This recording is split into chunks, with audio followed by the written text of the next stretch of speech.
Hi Scorpio! Welcome po sa ating channel at ito inyong Daily Gabay Tarot Reading for July 31, 2024. Please be reminded kung nag-resonate kayo, comment down. Kung hindi kayo nag-resonate, ibigay niyo po sa iba kasi general reading po ito. This is for you, Scorpio, ngayon July 31, 2024.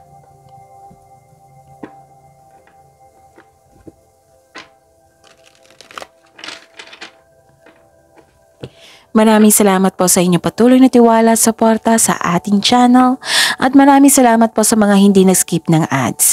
Gamitin ang reading na ito bilang gabay lamang. Sa mga hindi pa nag-subscribe, subscribe na po kayo at click bell notification para malaman nyo na may bago tayong video. Para sa mga gustong magpa-reading po, may lumabas dyan sa screen nyo ngayon. Panoorin nyo po at sundin ng instruction. Calling the attention sa mga suki ko dito na Scorpio. Open na po ang inyong monthly Gabay Tarot reading for August 2024. Pwedeng nakafocus sa career and money, pwedeng general na may kasamang love reading. Okay? So, parang nabulol ako ngayon na. So, for August 2024 yan ha, pwedeng general na may kasamang love reading, pwede din nakafocus sa career and money. So, PM me for schedule, pwede din for inquiry. Okay? Maraming salamat po.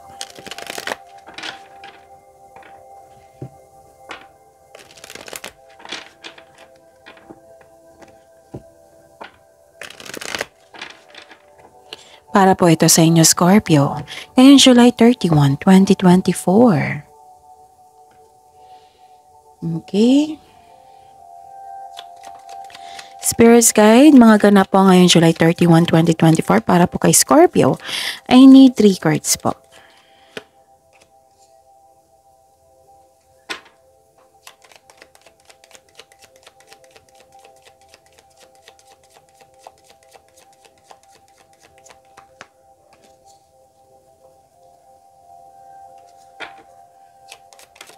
Lumabas.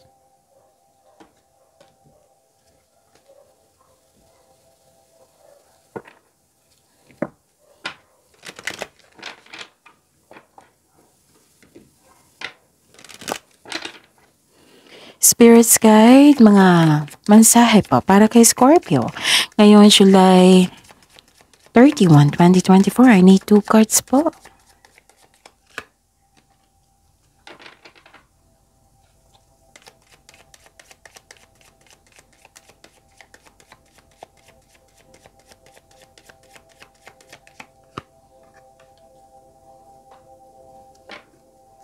Okay.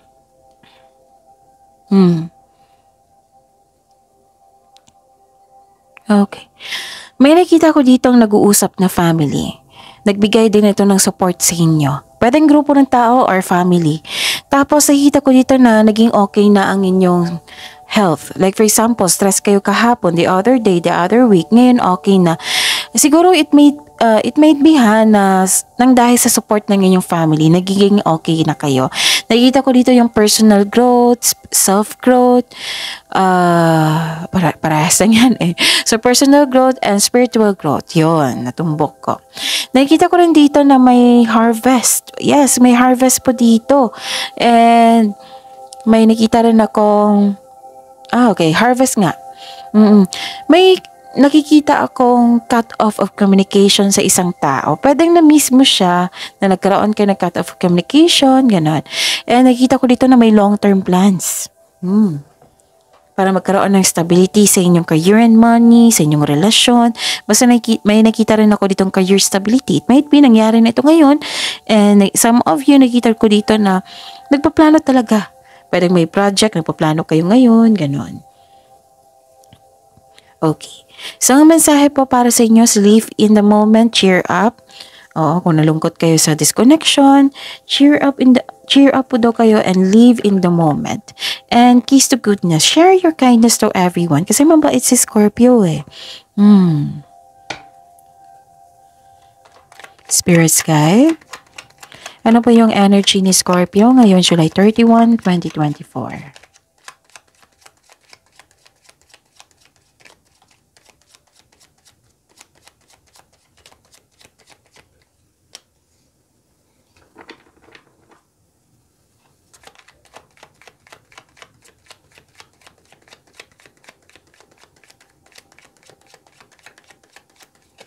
Mm.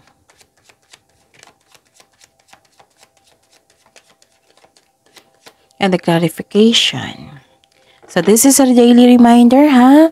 Panoorin niyo po yung last 4 days Gabay Tarot reading niyo po. Para hindi kayo malito, para hindi kayo maguluhan or makalimutan itong reminder na ito. Okay? Basta panoorin niyo po yung last 4 days Gabay Tarot reading. Kahit weekly man yan, kahit monthly man yan, basta panoorin niyo.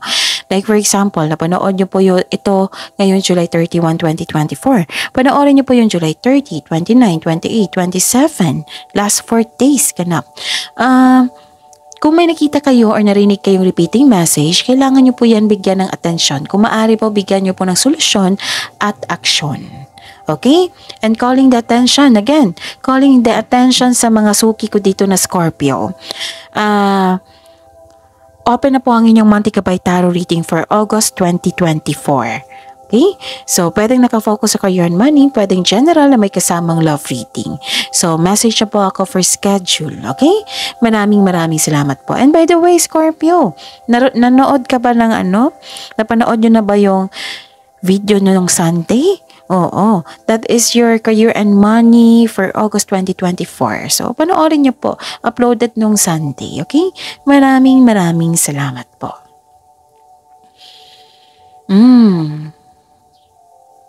May nakita ko ditong some of you, okay, kaya nga tatlong card kasi nagsabi dito na cheer up. Di ba ang advice is cheer up, live in the moment. Malungkot ang pakiramdam na may pagkawala ng connection, pwedeng pagkawala ng opportunity, connection, or takot sa kakulangan. Nakita ko dito yung stress mo pero don't worry kasi may nakita naman ako ditong improvements sa inyong health. Maaring ilan sa inyo nawalan ng connection sa isang tao, nawalan ng trabaho, nagkaroon ng end of contract, pwedeng nalampasan yung opportunity na makapagbago sana sa inyong buhay, pwedeng loss of connection to sa isang tao. So this card asks you to believe in yourself. Think positive po kayo na makabangon kayo ulit and have faith na ang divine can lift you out of any period of loss. So focus po daw kayo sa mind healing instead of suffering. Cheer up, live in the moment, and kiss to goodness. Share your kindness to everyone. And actually may celebration po. Parang nawalan kayo ng gana dito to celebrate. Tingnan ko ha. Kasi malungkot kayo Nakita ko dito malungkot kayo. Actually, pwede din pwedeng natuloy itong celebration na ito. Pero, this is partying too much. Pwedeng nangyari ito sa inyo or nangyari sa inyong partner or sa concern mong tao. Yung partying too much, drained yung energy. Pwede din na sobra sa alak. Pwede din na sobra sa trabaho. Yung na-drain yung energy. May nakita ko ditong, so 4 na card na po dito nagsabi dito na may nakita kong tension dito sa isang connection sa isang tao or naapektuhan kayo kasi may ganap na chismis, may boundaries issues. Ito yung sabi ko sa inyo na may cut off a connection. So, hindi kayo nagkaroon ng mabuting connection dahil sa hindi pagkakaunawaan or may tao talaga na hindi maganda ang turing sa iyo. Okay, may concern dito sa nakipag-inuman, nakipag-flirt, magkakaroon ng affair. Oo. So pay attention pay attention po dito. Baka sa iyo ito or sa inyong partner. So the advice is allow your intuition to guide you to what feels true for you. Kailangan yung maging guarded po. Know your worth. Protect your inner peace. Accept and move forward towards your goal.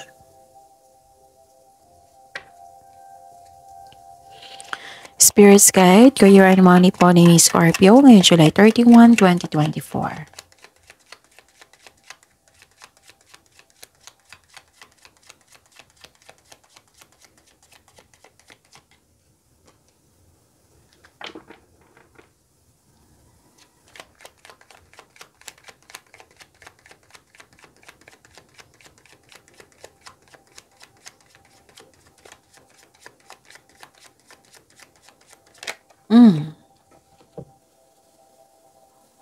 Okay, so this is your career and money, Scorpio, Okay. Nakikita ko dito na this is movement, quick action. This is transition also. Maraming alok, or ideyang ang darating sa iyo. Kaya pala ang lalim ng iniisip mo dito, puro pagpaplano. Kasi marami kayong ideas na naisip na gustong gawin, maraming opportunity or maraming opportunity. Busy kayo. Busy kayo ngayon sa inyong trabaho. May parating na exciting new opportunities kaya binigyan mo ng quick action. Nakita ko dito yung financial stability, nagkaroon ng abundance sa kaperahan mo ngayon. Kasi harvest. Resulta to sa inyong sipag at tsaka. Okay? May mabilisang pagdedesisyon. Bulol na naman ako. Pasensya na po. May mabilisang pagdedesisyon po dito. So, kung gagawa kayo ng desisyon kasi marami kayong ideas Kudkratang plano paalala po. Para magiging confident kayo sa paggawa niyan. Sa pagsagawan mo sa plano mo. Okay? May darating na mensahe. It might be this is an offer. This is an opportunity na binigyan mo ng agarang action. So, this is a blessings po na may parating na blessings na magbibigay ng saya sa iyo. Ang ganda. Maaring may travel na magkakanap o isang bagong tao na darating sa iyong buhay upang tulungan ka sa inyong career and money. May nakita rin ako ditong away So, this is a clarification of your 1, 2, 3, 4. 4 na card. So, may away or disconnection. Okay? Sana magiging okay na yan. Ano pa? Okay. May nakita ko ditong sabotahe, addiction, very obsessive na tao. Pwedeng concern mo sa isang tao na materialistic. Pwede din na concern mo na parang nakatali ka sa isang bagay, sa isang sitwasyon or sa isang tao. At na ikaw ay nahihirapan. Naging workaholic ka dito. Diba busy kayo ngayon? Naging workaholic kayo dito. Masipag ka nga. Nagkaroon ng maraming pera. Dahil sunod-sunod na yung overtime. Kaso kulang ka ng pahinga. So Scorpio, our health is wealth. Kaya mag-ingat po. Okay? Kaya pala lumabas yung concern dito sa health. So mag-ingatan po. At least alam nyo na kung ano yung ingatan nyo. Okay? Pwede din nagkaroon kayo ng isang toxic na kasamahan. Pwedeng boss, amo, or toxic na kasamahan. Yun. Nagtitiis kayo. Parang, di ba sabi ko kanina sa inyo dito na parang nakatali kayo sa isang bagay, sa isang sitwasyon, or sa isang tao, at ikaw ay nahihirapan. And may nakita ko materialistic dito pwedeng concern mo sa isang taong ito or concern sa iyo. So, check your ipon, check your money. Baka mapagasta po kayo ng malaki. So, baka hindi magkaroon ng balanse sa inyong kaperahan. So, check nyo ngayon. Okay? Para sure na yan. Kasi pinaghirapan mo yung pera na yan Okay? So, I hope and praying na makawala na kayo sa taong toxic. Okay? Okay. Spirits guide.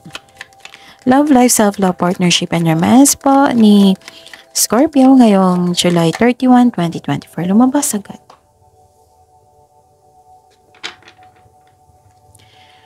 The clarification of this card po, love, life, self-love, partnership, and romance. Lumulundag talaga, no? Busy talaga kayo ngayon, okay? Maraming iniisip, busy sa inyong mga ginagawa dyan, okay? So, yun. Maraming salamat po sa patuloy na tiwala at suporta sa ating channel. Maraming salamat din po, Scorpio, sa mga hindi nag-skip ng ads. May lumabas dyan sa screen nyo ngayon. Panoorin nyo po. Kung gusto nyo po iyan, then follow instruction. Okay? Okay. So, this is your love life self-love, partnership, and romance. May nakita ko ditong granted yung manifestation. Ganda. Granted manifestation, nagkaroon ng solid beginning. Actually, may mabuting balita uko sa diba, kanina pa tong good news? May good news din dito. Mabuting balita uko sa bagay na papasukan. Like for example, natanggap sa scholarship, natanggap sa trabaho, etc. So, kakasimula mo lang sa isang, kakapasok mo lang sa isang connection, sa isang relasyon. Patuloy mo lang daw to. Huwag nyo daw madaliin. kilalanin nyo muna, tapos wag nyo madaliin, tapos enjoy mo lang yung process kasi andyan po yung kilig eh. Magkakaroon ng growth niyan kung mag-focus pa kayong basta relax lang. Relax lang kayo. Tapos, maging bukas din po kayo sa advice ng mga elders sa inyo or may well-experienced na sa buhay. Okay? Sa mga may relasyon dito, blooming kayo ngayon. That has the potential to be stable po. And sa mga single dito, sa mga may relasyon sa buhay, mag-asawa yan na, blooming kayo ngayon. Sa mga single po, naging practical kayo sa buhay romansa, interesado ka lang sa mga single dito ha, interesado ka lang sa mga stable na at trustworthy na tao. Naging wiser ka na. Scorpio, sa pagpili ng bagong tao, ng bagong pag-ibig. Yun. Ano pa? Nag-health routine kayo dito, oh. Ang ganda. Kasi you're taking time to yourself po. Okay? Yun. May nalaman kayong katotohanan po. Pero parang inignore mo dito eh. Inignore mo. It might be busy kayo sa inyong trabaho. Okay. Nakikita ko dito na may naulit na problema. Nagbigay ng trauma sa iyo. Ayaw mong alamin kung bakit ito naulit. So, bigyan ng atensyon, hanapan ng solusyon upang sa gayoy, maiwasan ito. Okay? Kasi nakita ko dito na may deception, may pagtraidor, may yung klarong-klaro na yung pagtraidor niya na hindi siya totoo sa inyo. Naging conscious ka eh. Naging conscious ka kasi may nalaman kayong katotohanan. Tapos huwag niyong i-ignore ha. Huwag niyong i-ignore itong nangyari na ito. Bigyan niyo po ng solusyon para hindi na maulit po. Okay? So, ayun. So, share your kindness to everyone. This is keys to goodness. Tapos, live in the moment. Cheer up po. You have to surrender, accept, and move on para magkaroon ng healing. Okay? Sana makawala na kayo sa isang toxic traits ng isang tao dyan sa career and money nyo. Sana magtagumpay kayo sa inyong long-term plans, sa inyong ambisyon sa buhay. And congratulations po sa harvest, ha? Ang ganda po. And I'm happy for you kasi you're taking time to yourself. You're taking time to take care of yourself. May, naka-recover ka na sa stress. Oo, you're active now, you're healthy now, marami kayong ginagawa. Okay? Tapos, kung kayo po'y nasangkot sa isang you're partying too much, yung sa sobrang alak, sana drink moderate po kasi I'm concerned sa inyong health, okay? Concerned ako sa inyong health, alagaan niyo po yung sarili, okay?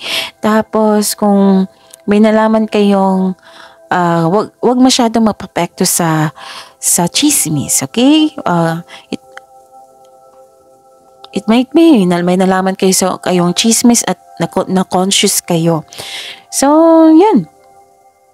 Kung hindi naman totoo yan, bakit kayo magpa-apekto? Bakit kayo mag-explain sa isang tao na naniwala agad na hindi kayo kinonfront kung totoo ba yan or hindi, di ba? Mas maganda kasi kung ikaw din may confrontation, di ba? At least diretso sa iyo. Kung naniwala kayo sa gossip na hindi nyo ginawa, sana hindi. Sana hindi po. Sana kasi maapektuhan kayo nito eh. Okay? Ma-stress kayo, ma-conscious kayo, ganon. At least nalaman nyo na may taong hindi totoo sa inyo, right? At magkakaroon ng boundaries, mag-guarded kayo, ganon. So, yun. At least nag-move forward ka dito. Nag-move forward kayo. You're making yourself busy. Yes. Kasi, conscious ka eh. So, pinili mo yung pagiging busy. You're making yourself busy para may output, may expectation kayo sa future. Parang hinahayaan mo lang ang mga pangyayari na hindi mo gusto. This is good kasi pinili mo yung makontrol mo, hindi mo pinili yung hindi nyo makontrol. Yan yung always kong sinasabi sa inyo, Scorpio, na huwag kayong mag-focus sa hindi nyo makontrol. Focus kayo sa makontrol nyo. Instead, kung conscious pa rin kayo, pray. That is the biggest weapon. Pray to our God. Isumbong nyo ka lahat kay God. Tapos, i-surrender nyo, then move forward. Para magkaroon ng healing po. Kung hindi nyo tanggap yung mga ginagawa ng ibang tao, i-pray nyo. I-pray nyo yung emotions nyo ngayon na sana ma-overcome mo. Tapos, i-surrender mo yung taong yon sa kay God. Tapos, let go na. Focus kayo sa inyong gawain dito, ambisyon nyo sa buhay, okay? So that is your reading, Scorpio, for today. Please like, subscribe, and click the button for notification para updated po kayo sa daily tarot reading natin. Maraming salamat po.